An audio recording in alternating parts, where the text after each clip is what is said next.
Hello and welcome to Learning of Law Simplified. You are listening to Anubhav Verma.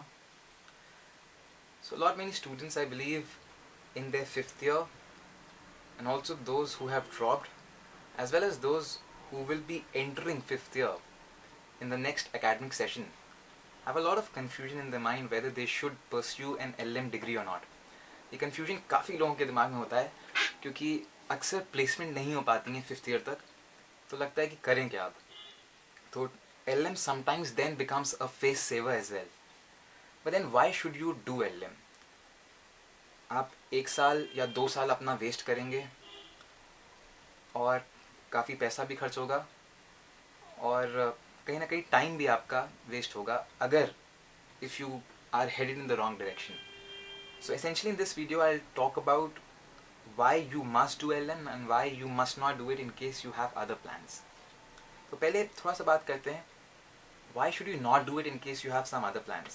Because some people are very clear in their head about what they want to do in life. तो अगर आपको civil services की preparation करनी है या judicial services की preparation करनी है तो हो सकता है एक LM डिग्री कोई फ़ायदा नहीं पहुंचा पाएगी आपको. And sometimes it can act against your interest for the simple reason कि आप जाके एक मान लीजिए लॉ स्कूल ज्वाइन कर लेते हैं तो आपकी प्रिपरेशन कहीं ना कहीं एक बैक सीट ले लेती है क्योंकि LM का course it's very rigorous. You will not be able to devote too much time for your preparation unless you are in such an institute जहाँ academic pressure कम है. तो कहीं ना कहीं आपको अपने गोल से डेटर कर सकता है.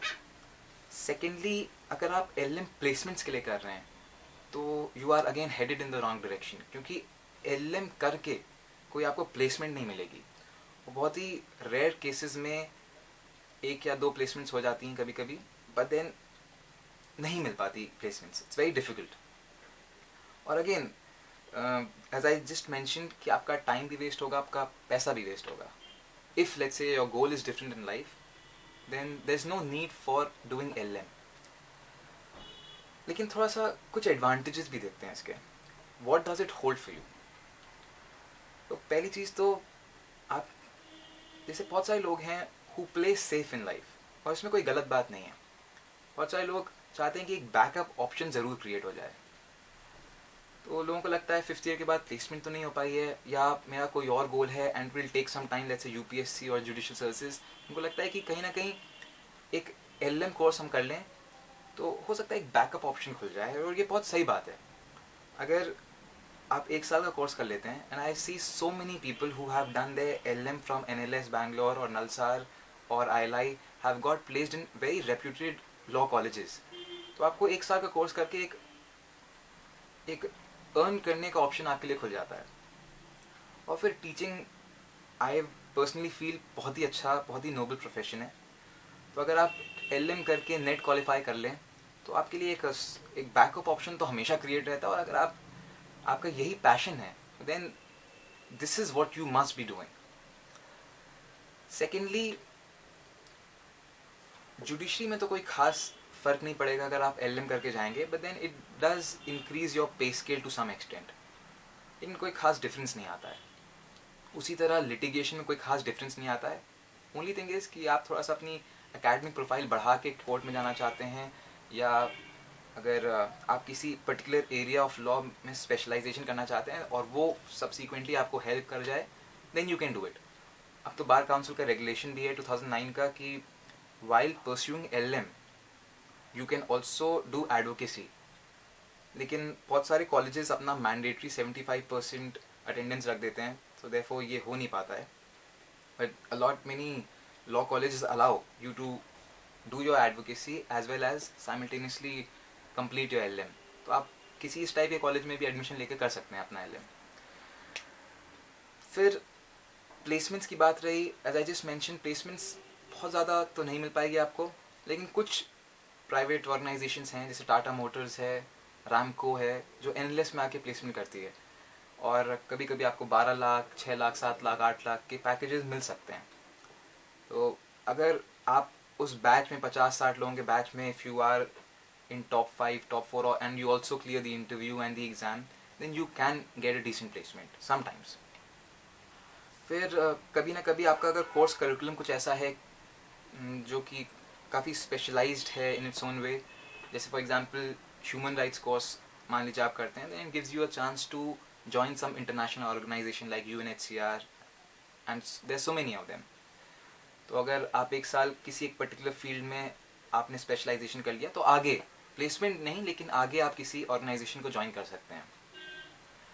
बहुत सारे कॉलेजेस में अटेंडेंस उतना मैंडेटरी नहीं होता, तो then your judicial services preparation as well as your LLM can go together. For example RML एक ऐसा कॉलेज है एज आई नो जहाँ LLM कोर्स में बहुत ज़्यादा अटेंडेंस पर फोकस नहीं किया जाता, टीचर्स भी कहीं ना कहीं कोऑपरेट कर देते हैं। इस तरह के कई कॉलेजेस हैं इंडिया में, दिल्ली यूनिवर्सिटी में होता है ऐसा।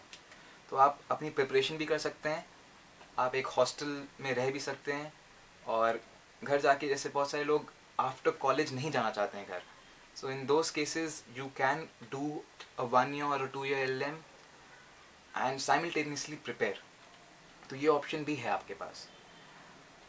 PSUs में LLM का बहुत ज़्यादा रोल तो नहीं है, but then you do get an edge sometimes. Let me make good this point.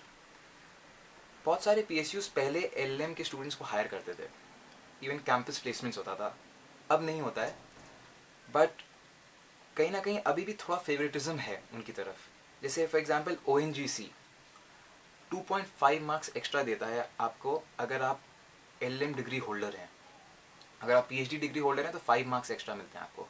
If any PSU recruits on the same lines then they will also provide 2.5 additional marks to you। तो कहीं ना कहीं as मिल जाता है आपको। 2.5 marks आपका placement guarantee कर सकता है कभी कभी। तो एक ये है। दूसरी चीज़ कि कभी कभी प्रमोशन में it can make a difference. For example, two people who are equally positioned or equally placed, having the same credentials, और एक ही पोस्ट है सीनियर ऑफिशियल बनने के लिए, तो हो सकता है the person who has an LLM degree can be preferred। तो कहीं ना कहीं प्रमोशनल मैटर्स में आपको एक एज मिल सकता है। तो ये एक रीज़न है LLM करने का। और आई वुड पर्सनली सजेस्ट कि जो लोग कहीं अच्छी जगह से नहीं पढ़ पाए हैं, जिनको लगता है their education perhaps could not be of the standard that they had intended it to be, कहीं ऐसी यूनिवर्सिटी से जहाँ लॉ अच्छे से नहीं पढ़ाया गया है, तो then those people must definitely join some NLU। पहले तो आपको ये बहुत अच्छे जगह प्लेसमेंट दिला सकता है in a law school let's say, और दूसरी चीज़ कि जो एक्सपोजर मिलेगा आपको 1 साल या 2 साल के लिए, वो कहीं ना कहीं आपके साथ लाइफ लॉन्ग रह जाता है। The ability to read the law, interpret it, the ability to apply knowledge practically is something that you'll learn in good NLUs as well as some private colleges like ILI। तो अगर आपको लगता है कहीं education आपका अच्छा नहीं हो पाया है, तो then you must definitely do a 1 year or a 2 year LLM course। So this is more or less all about doing LLM from India। What does an LLM degree hold for you if you do it from abroad? इस पे मैं कुछ नहीं बोलूँगा, ना ही I will throw some any light upon it। तो my talk was confined to what can LLM degree do to you in India। So this is more or less everything about it। I hope it turns out to be of some assistance to you। Thank you if you have been listening।